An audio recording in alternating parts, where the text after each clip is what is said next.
Hello बच्चों, let's see this question. The question says which of the following is not a false statement. So यहाँ की concept है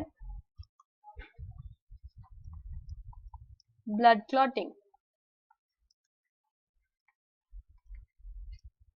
process में होता क्या है, जैसे ही इंजरी होती है उसके बाद ब्लड में जो प्लेटलेट्स होंगे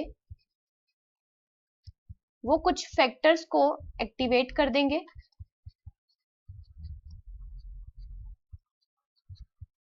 जो कि फिर पूरा मैकेनिज्म जो है हमारा कोआगुलेशन उसको स्टार्ट कर देते हैं.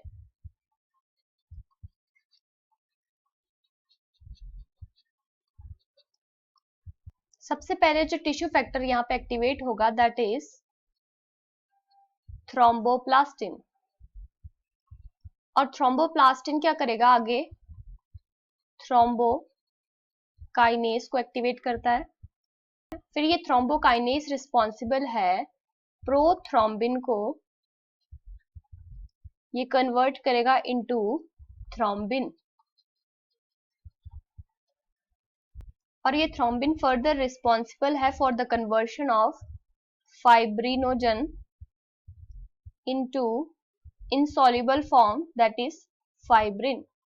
फाइब्रिन इनसॉल्युबल है जबकि जो फाइब्रिनोजन था ये सॉल्युबल फॉर्म थी. Now this fibrin is responsible for the clot formation, जिसे हम कोआगुलम भी कहते हैं, और प्रोसेस को हम क्या कहते हैं, कोआगुलेशन. तो अब हम क्वेश्चन की स्टेटमेंट्स देखते हैं.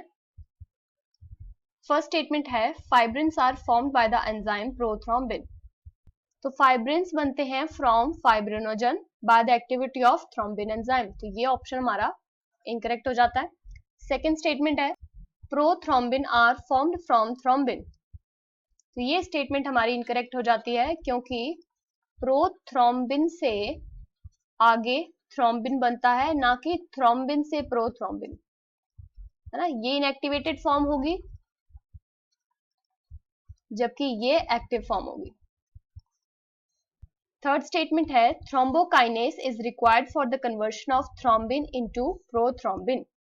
तो यहाँ पे भी वैसे ही बोला है कि थ्रोम्बिन से प्रोथ्रोम्बिन की फॉर्मेशन होगी, तो ये भी इनकरेक्ट हो जाता है.